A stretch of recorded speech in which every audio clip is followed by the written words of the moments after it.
Ok, các bạn thấy không, nước đang nhỏ này.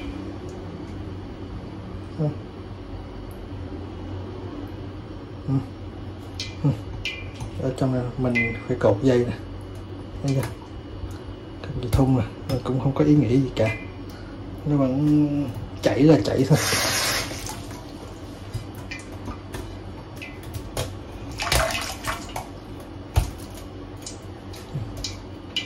Cột dây thun để mình ép vô, nhưng cũng được, khi mà mình chỉnh cái gì á thì nó hết, thấy không, bạn thấy không, khi mà bóp mạnh vô là hết. Khi mình mở ra lại á nè, đó, bóp mạnh vô là nó hết, mở ra thì tiếp tục nó nhỏ giọt tiếp, thấy không? Trên tay của mình các bạn thấy không, đó. Khi mình bóp mạnh vô một cái, bóp mạnh vô thì cái chỗ này nó không có nữa, thấy tay mình khô rang, thấy không? Chút xíu nữa mình sẽ làm sửa cái này bự nè, cho dùng này, bạn thấy không, mở ra cái mạnh này, mình đóng lại nè, hết luôn, hết luôn. Các bạn gì đó, hiện tượng này khắc phục như thế nào, các bạn chờ chút xíu ha.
Rồi, trước mắt các bạn, đây là những dụng cụ dùng để mở cái này, và chúng ta cũng sử dụng để mở cái vòi này, đây nhỏ ấy, chảy nhỏ giọt ở đây ha, đây đó, đây là những mở, và mở cái này như thế nào ha. Cái này mình sẽ hướng dẫn các bạn mở, còn cách làm thế nào để hết nhỏ giọt thì mình sẽ hướng dẫn sau ha.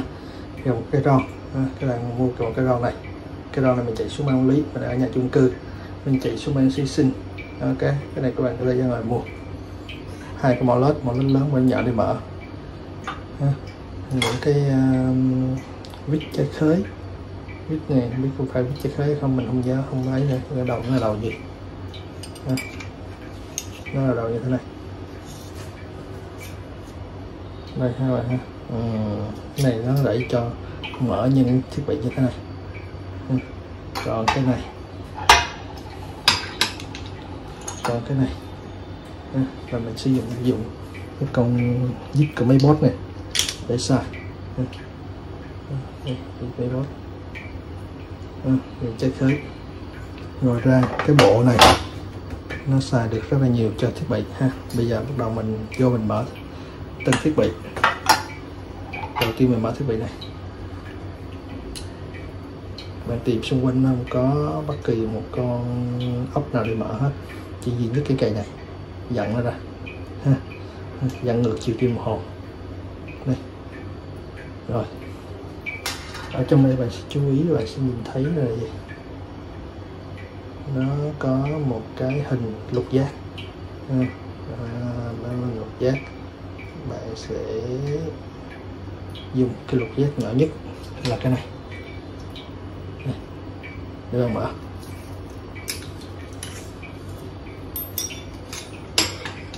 Đây, để cái hình lục giác vô đây.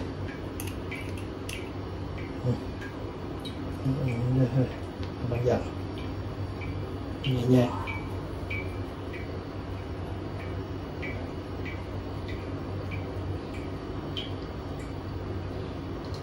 Các bạn thấy không, chuẩn bị nó ra đó. mình giữ lại để không có rớt. Đây.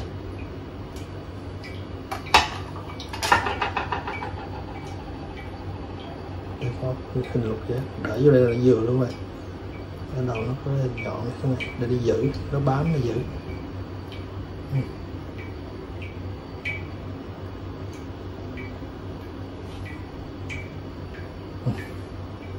Ok.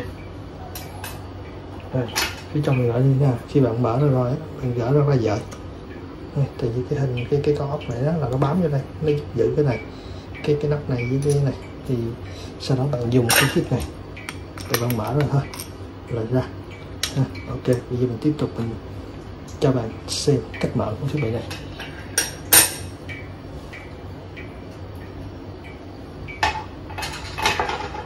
Cái này bạn tìm xung quanh bạn cũng không thấy có cái gì hết, chỉ có cái chỗ này. Đó, chỗ này thì bạn dùng dít hoặc là tay bạn nảy nó lên. Ở chỗ này có con ốc nha. Đây là một con ốc. Bạn dùng đây chiếc chai khơi để mở nó.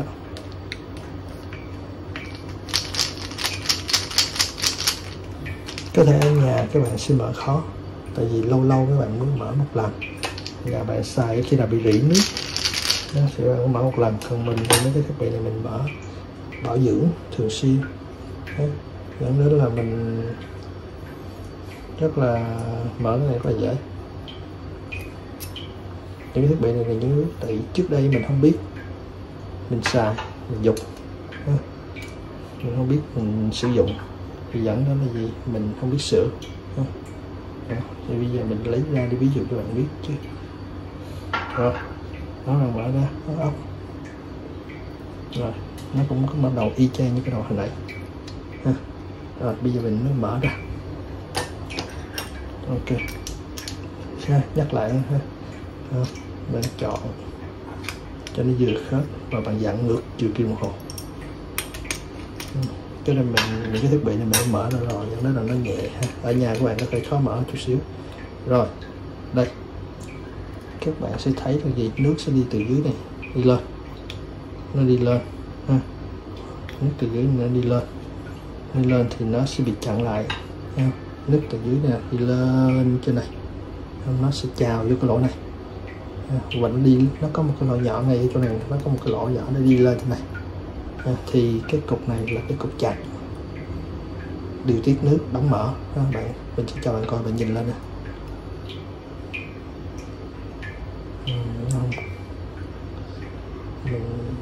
Bạn sẽ không nhìn thấy rõ đúng không?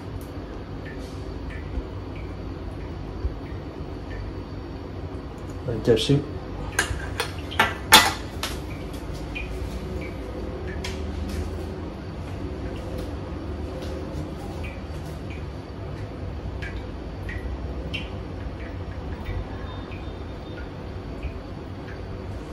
Này, mình sẽ cho các bạn thấy là cái cách nước đi như thế nào. Nước sẽ đi từ dưới này đi lên trên này thì nó trào ra cái lỗ này, và ngay cái phía trên này cái cúng này mình sẽ cho bạn coi nào đó. Đó, bạn thấy có cái lỗ không?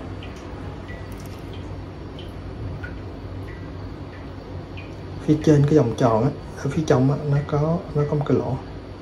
Đó, bạn thấy cái lỗ không? Các bạn có nhìn thấy được không? Hơi khó nhìn thấy đó. Nó có một cái lỗ ở đây.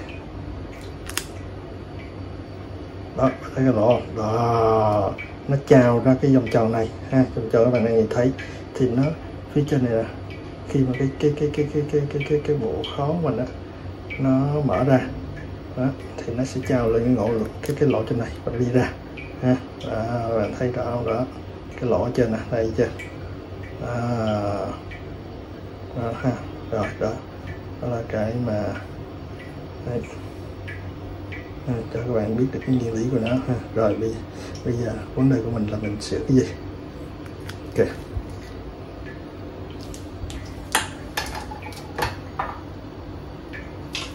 rồi cái cục này là cái cục mình cần phải sửa. Lâu ngày có thể bám sét, bám bẩn ở đây. Rồi mình cần sửa để sửa cái cục này, nhưng và cũng là gì, vệ sinh. Và cũng đồng thời cái cục này nó có vấn đề, tại xài lâu ngày nó bị chai lâu quá đó, nó không còn nữa, nó không còn dính chắc nữa, thấy không? Nó không còn đảm bảo được, nó có cái độ rơ này, thấy không? Thì cái cục này là cái cục sẽ giúp cho mình làm cho nó chắc hơn, nó ép xuống làm cái cục này nó sẽ giữ được. Khi mình ép cái cục này chắc xuống dưới thì nó giúp cho khi mình siết chặt vô, siết chặt cái này đó, thì nó ép cái cục này, cái cục này nó luôn giữ chắc, nó không còn rơi như thế này nữa đó, thì nhờ cái cục này đó. Bạn có thể gọt nhỏ cái cục này để gắn vào phía trong cũng được, gắn vào phía trong này cũng được đó. Thì các bạn có thể gắn vào trong này cũng được. Bạn có thể gắn vô phía trong này cũng được, tùy nó mọi người đây, nó gắn gọn vô phía trong này nè, các bạn thấy không? Đó, nó gắn gọn ở trong này nè, đó. Rồi sau đó gắn cái này lên thì vẫn được nha bạn ha. Đó. Đó, thì nó ép chặt như gì á thì cái này sẽ không còn rơ nữa, và không còn rơ nữa thì nó mở ra ha. Thì nó không còn rơ nữa thì nó chắc hơn thì nước sẽ không thoát ra, nó liền ha. Rồi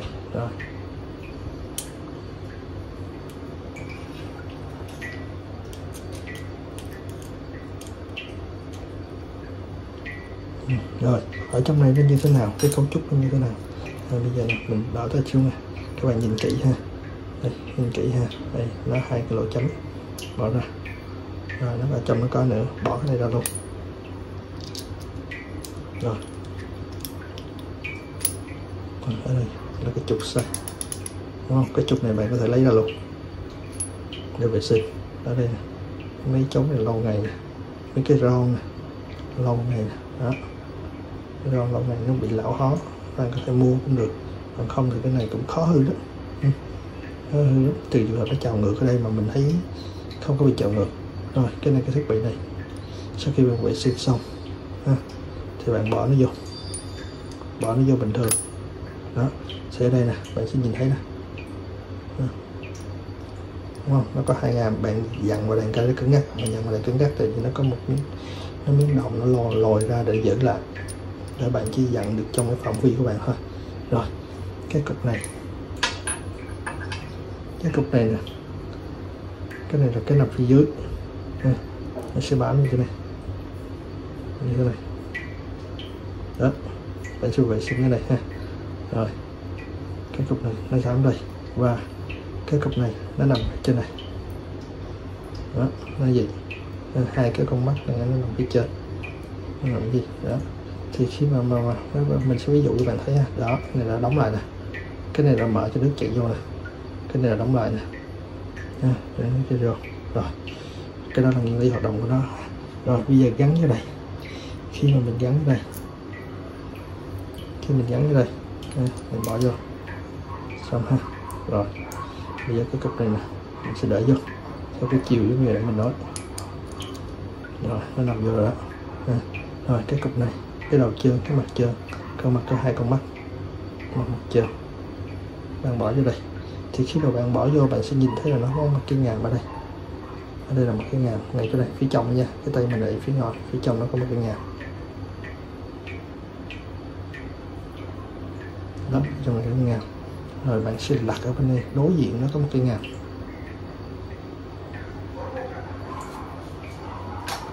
Mình sẽ làm cái đây.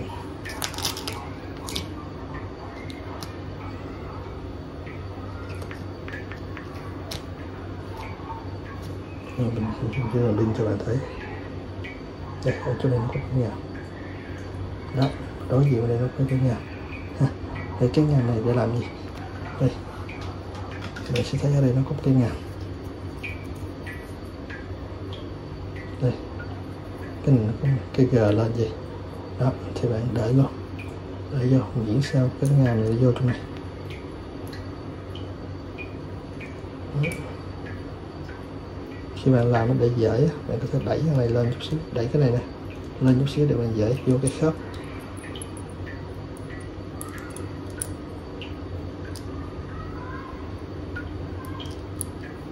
Nói chung mình quay thì mình vừa quay á, mình vừa hướng dẫn á, cho nên nó hơi khó.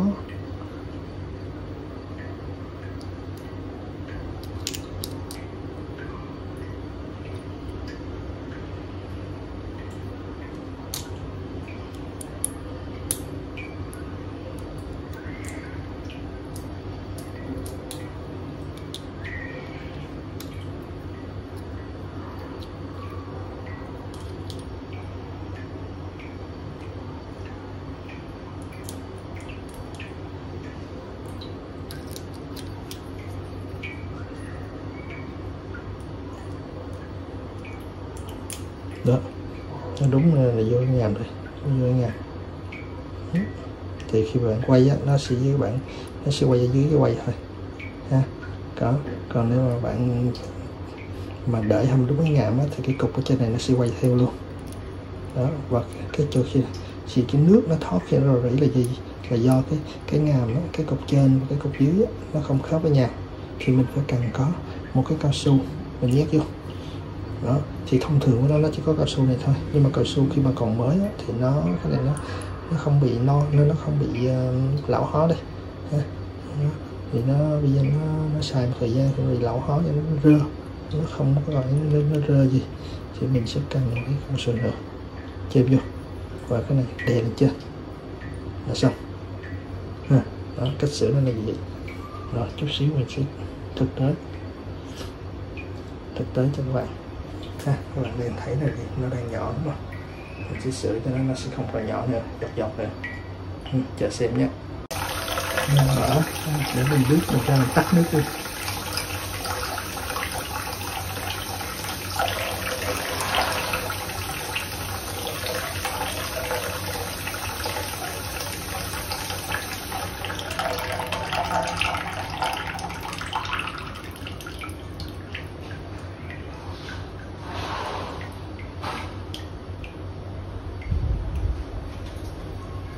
Rồi ha, để thấy tắt nước không? Bắt đầu mình tiến hành. Để camera vào đây, để cái nước vào đây.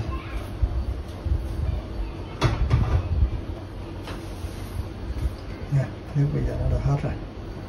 Rồi, bây giờ mình sẽ thấy là gì? Xung quanh này nè, đó, mình sẽ thấy là gì? Đó. Xung quanh cái này. Đó.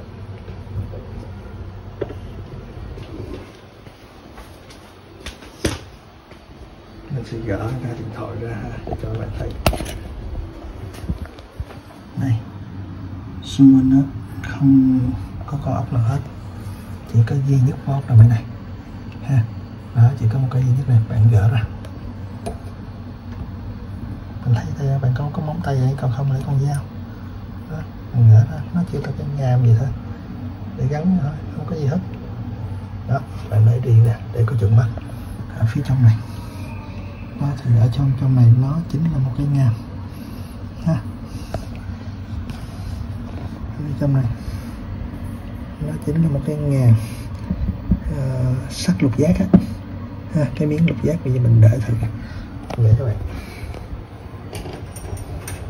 Đây là cái lục giác của mình đây ha, cái thọc vô.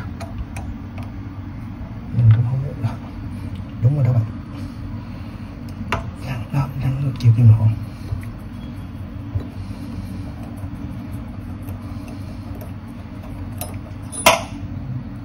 Rồi, như đó rồi. Đây, bạn thấy không? Cái này là cái mình mới mua. Đây, có ốc nằm trong này. Đó. Đây. Rồi, bây giờ mình sẽ mở đâu đây ra. Mình mở cái này ra. Mình để chiều cái máy là mình mở nó vậy.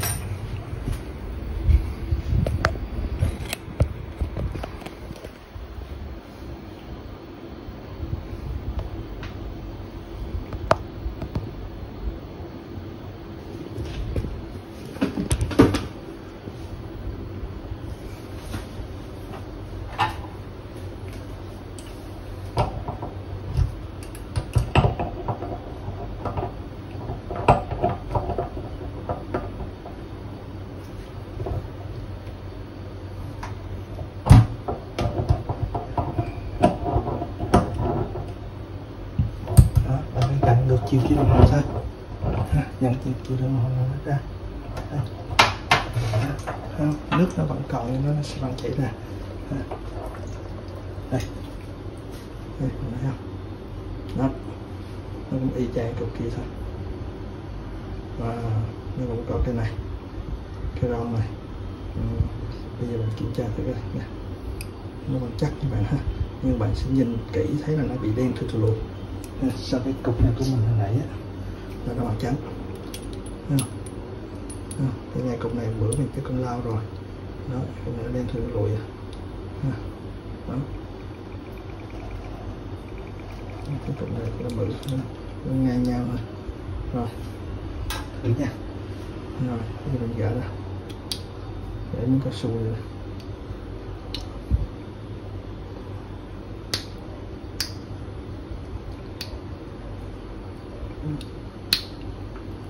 Đây, miếng cao su nó đây khá dày hơn cái cục này, đúng không? Dày cái cục này của mình, và kích cỡ nó khác so với cục của mình. Đây, các bạn nhìn thấy nó nhỏ hơn cục của mình một chút xíu. Rồi nó bự, thằng này thì bự hơn. Để coi nó như thế nào. Rồi bây giờ mình gỡ ra, mình đẩy lên nè, các bạn thấy đó, mình dặn nè, mở ra đóng lại, mở ra đóng lại, mở ra đóng lại. Rồi bây giờ mình để cái này nó cũng có cái ngàm ha, các bạn thấy chưa? Nó cũng có cái ngàm, nó cũng có cái ngàm đây, đây có mắt này, có mắt chưa?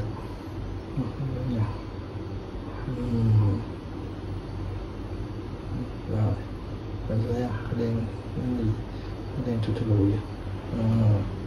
Rồi mình để ở đây. Rồi cái này, rồi các bạn thấy gớm không? Đó, các bạn gớm không? Nước đó, nước chung cư đó, nó một bạn thấy gớm không? Rồi hỏi sao mà nó uống cái này vô chắc chết luôn đó. Đó, cho bạn thấy đó.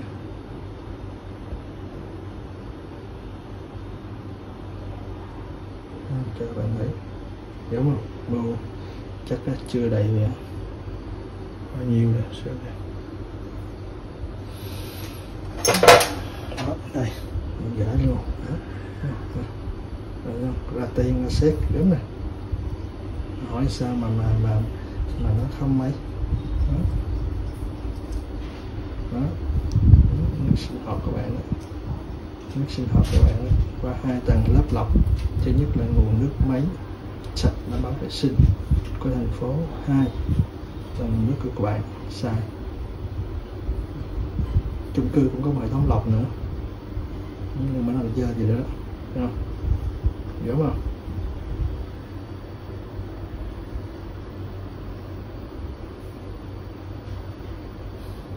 Và cái này là một cái chới lại, cái loại này mình mua nó không có được chất lượng lắm, bây giờ mình vệ sinh.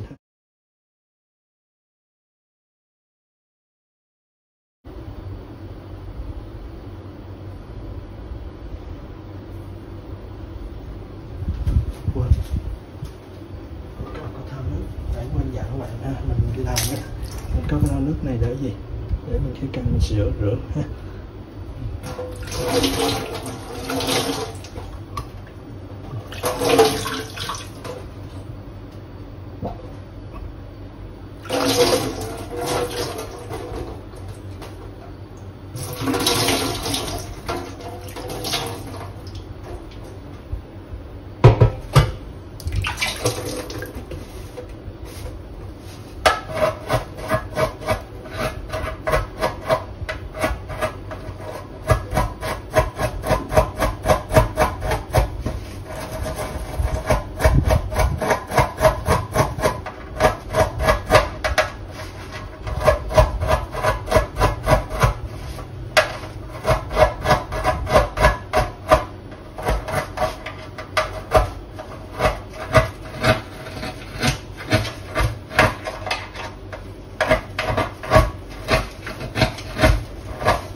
Các bạn thấy hình ảnh hồi nãy với hình ảnh bây giờ nó sao khác hẳn ha, sạch sẽ hơn nhiều.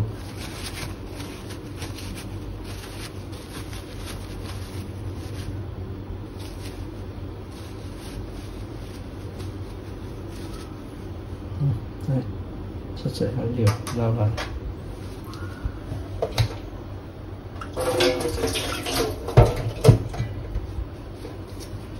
Đây cũng lau luôn. Để coi mình không xài cái này, mình xài cái cũ của mình thì coi như thế nào nhé.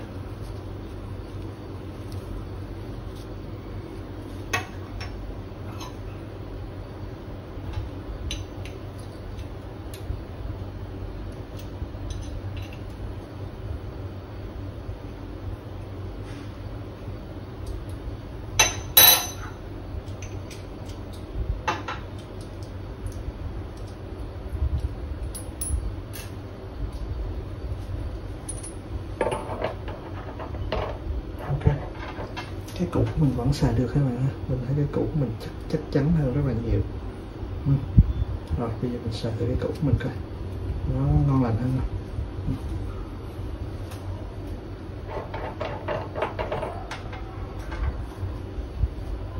Bây giờ cái cũ mình vẫn gì ha, mình sẽ treo vô. Cái cũ mình là hàng xịn các bạn, hồi xưa hàng xịn. Cũ mình hình như là inox. Nói chung là sẽ cũng ok. Rồi để này vô ngàn.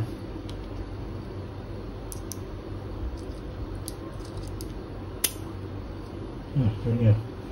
Rồi đây là bắt đầu mình lấy cái miếng cao su. Đây là miếng cao su nhét vô. Có thể là nó hơi khó vô, bạn cứ nhét vô đi. Đó, nhét vô, nhét đều vô. Rồi lấy cái miếng cao su của bạn, su này bạn nhét vô, nhét ở phía trên ha. Rồi bắt đầu vô, để vô giặt.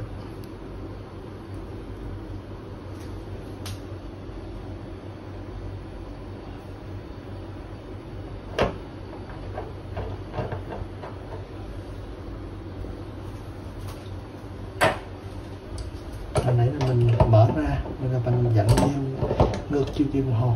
Cái này mình đóng lại thì mình lại thuận chiều kim đồng hồ đó nè.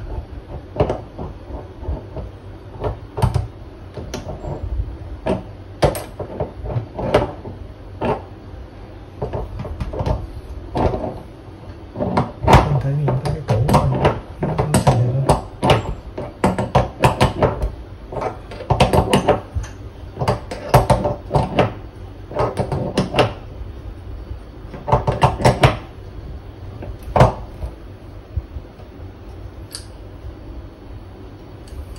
Nếu bạn dặn chặt quá thì cái khả năng là gì?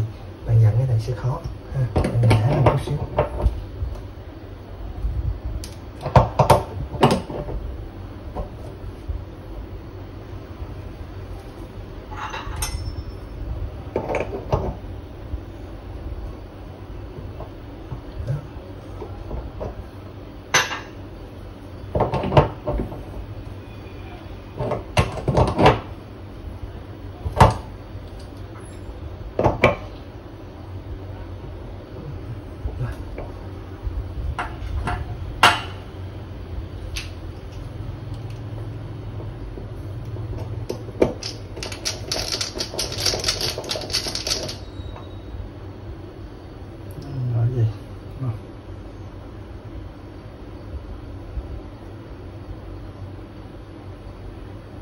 Mình sẽ vướng, mình sẽ vướng, nếu mà mình làm gì mình sẽ vướng.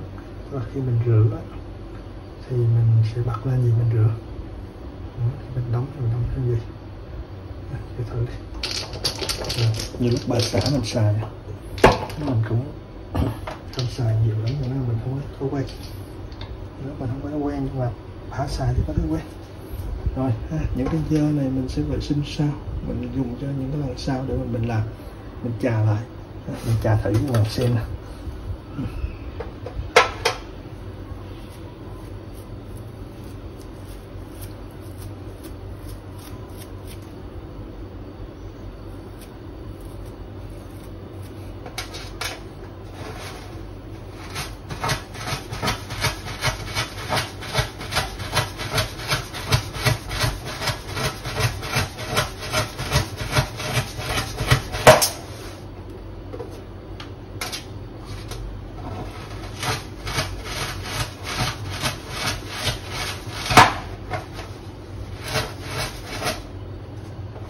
cái này là giấy cước rửa chén như vậy.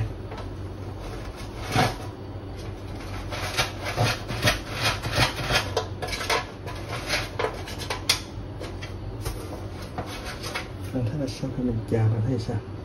Đỏ hơn hồi nãy đúng không? Đỏ hơn nãy nhiều luôn. Đúng là cái hàng này hàng dởm các bạn. Hàng dởm.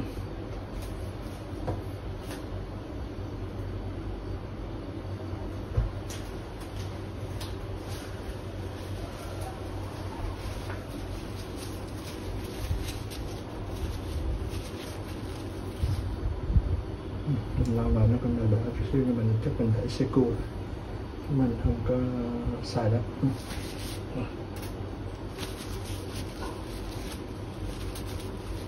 Không theo bây giờ chùi này cái trong cái nước máy của mình đó, nó không có sạch đâu các bạn, giờ cực kỳ nó tôi sạch chứ chẳng có sạch bây giờ cả. Ok, bây giờ mình ra mình mở nước coi như thế nào.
Rồi bây giờ mình làm mã nước.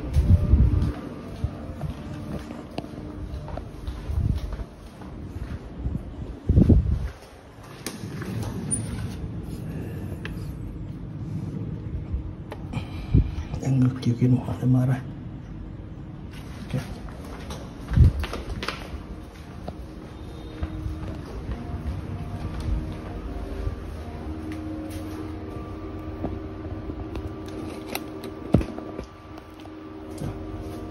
Thử đây.